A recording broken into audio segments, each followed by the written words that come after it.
Okej, tani dalim pak nga rrugët e zhurmshme urbane. Dhe shohim se çfarë ndodh në unazën e madhe të Tiranës. Atje ku fluksi i makinave është thuajse i njëjtë në çdo orë të ditës. Si do të reagojnë shkelësit e rregullave kur shohin dronin e piranjave sipër makinës? A do të skuqen? A do të zverdhen? A ju vjen turp? Kamikazet e autostradës sot vendosën t'i ndajnë në disa kategori. Dhe kategoria e parë është... Se, budalla jam unë. Në këtë kategori futen drejtuesit e mjeteve që mbajtjen e radhës e quajnë budallik. Se të presësh në rallë, kur ti mund të shkosh direkt në grupin e të parëve. Këta të tjerë që respektojnë rallën janë të gjithë budallënjt që duhet i hapin rrugë këtyre burrave inteligjente të fortë njëkohësisht.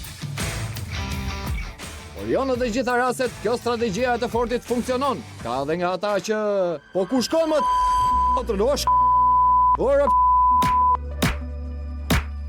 Kategoria të penduarit. Në këtë kategori kemi personat që të paktën e kanë turpin pjesë të emocioneve të tyre, ose thjesht kanë emocione nga kamera e dronit.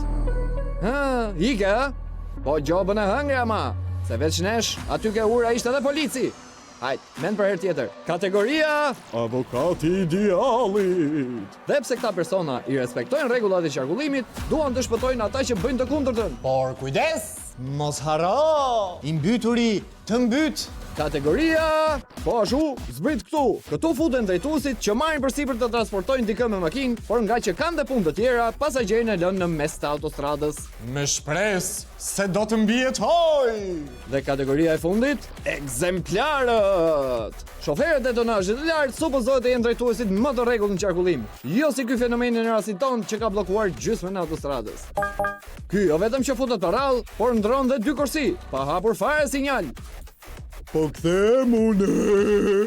Kemi dhe drejtuesin e këtij furgonit. Për të nuk ka rëndësi jeta e tij, as e pasagjerëve, as gjoba. I vetmi problem për të është mos filmohet nga kamerat. Po ta qafa, Kruaje. Sa të tjerëve nuk i intereson as pak gjoba. E rëndësishme për ta është të duken sa më bukur. Atë që e ke. Pastaj marrin dhe disa momente nga jeta të tjerëve për të bërë një dy muhabete me shoqërinë.